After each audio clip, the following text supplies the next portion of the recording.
Welcome to our teacher demo on how to draw a glass still life in white charcoal on black paper. To get started, you'll need to gather your supplies: black and white charcoal, an eraser, a blender, a pencil sharpener, and a reference image of a glass object you would like to draw. To get started, we will begin with the basic shapes. Create a simple sketch of the basic shapes that you see using gesture lines.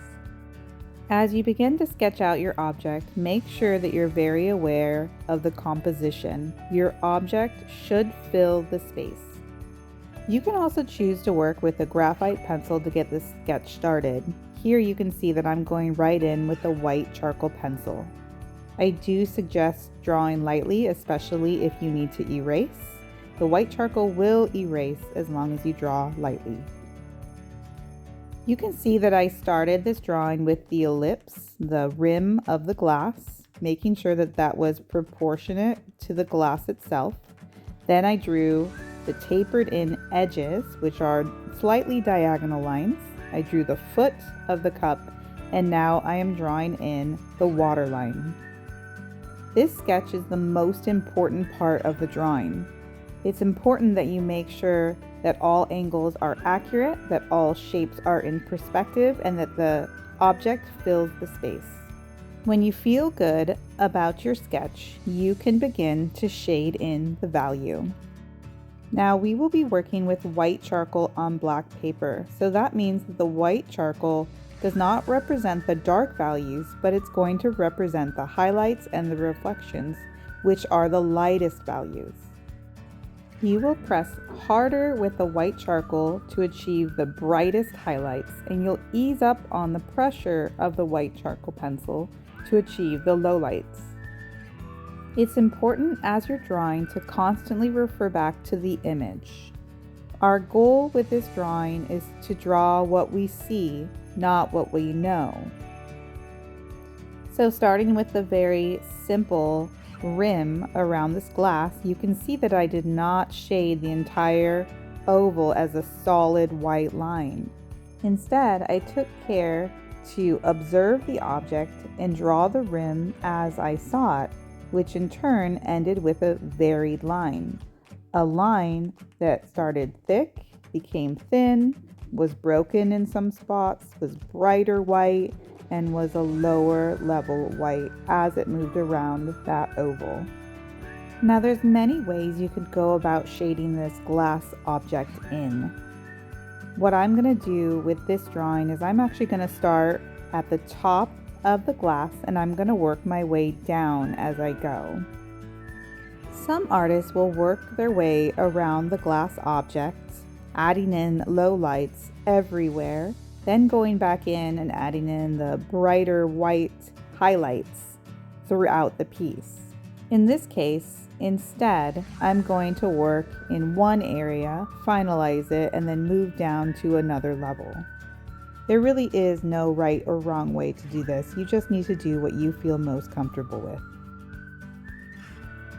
So I'm going to start at the top. I'm going to fill in the inside of the oval, the inside of the rim of the glass, with all of the shapes and lines that I see by observing the glass itself.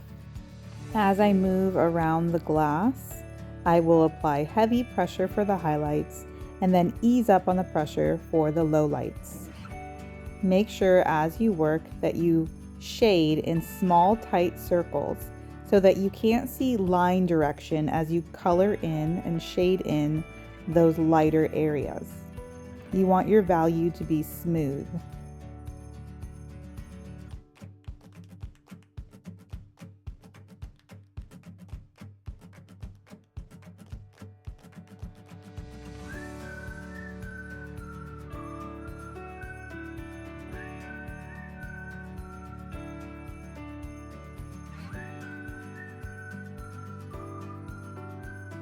Okay, so now I'm going to work my way down the sides of the glass, making sure that my edges are nice and clean. Now, normally in an object that you're trying to draw realistically, you don't want outlines. In this case, however, this glass does have some outlines because the light is hitting the edges of the glass, creating those outlines. Even though I know that outlines in this case will be okay in some parts, I'm still going to use my observation skills to draw the glass the way that I see it, not the way that I think the glass should look or the way I think a glass does look. Draw it the way you actually see it. Some lines are broken, some lines are thicker, sometimes it gets a little bit thinner, sometimes you have shapes of value, and sometimes you have lines of value. Just constantly refer back to your image or your object as you're working to ensure you're drawing what you see, not what you think you know. I should also mention that in an area like the surface of the water in this glass cup, it's okay if the lines and the shapes aren't super accurate. It's pretty low stress. Try to get the angle of the water. You see how it's got curved sea-like shapes? Try to capture that as much as you can, but it's okay if you leave out a line or a shape doesn't look exactly the way you see it. It's still going to look like the surface of the water. The part on this glass that really matters with accuracy would be the original shape that we started with. The perspective of the glass is what's most important. The highlights and the lowlights and the reflective lights, those don't matter as much because they're a little bit more organic and they're a little bit more forgiving in that way. So just use your best observation skills to draw it the way that you see it. Once again, work in small, tight circles to make sure that your value is nice and smooth, and really pay attention to what areas have lighter values and what areas have darker values.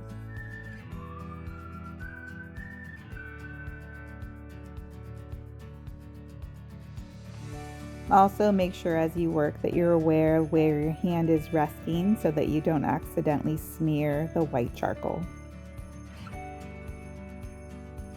I'm going to go ahead and finish this glass cup using my reference image as I work, ensuring that I capture as many lowlights, highlights, shapes of value, and lines of value that I see. Feel free to pause this video as you're working so that you can go at your own pace.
All right, so I am done with the white charcoal and I want to show you something you can do with the black charcoal.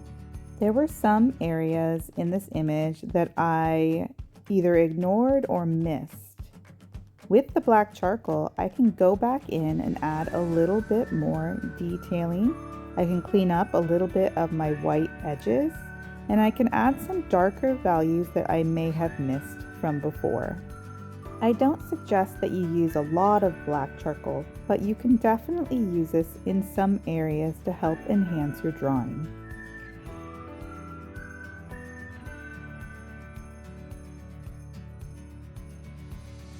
Another option is to use a blending stump or even a rolled up tissue to smooth out and blend out some of your white value.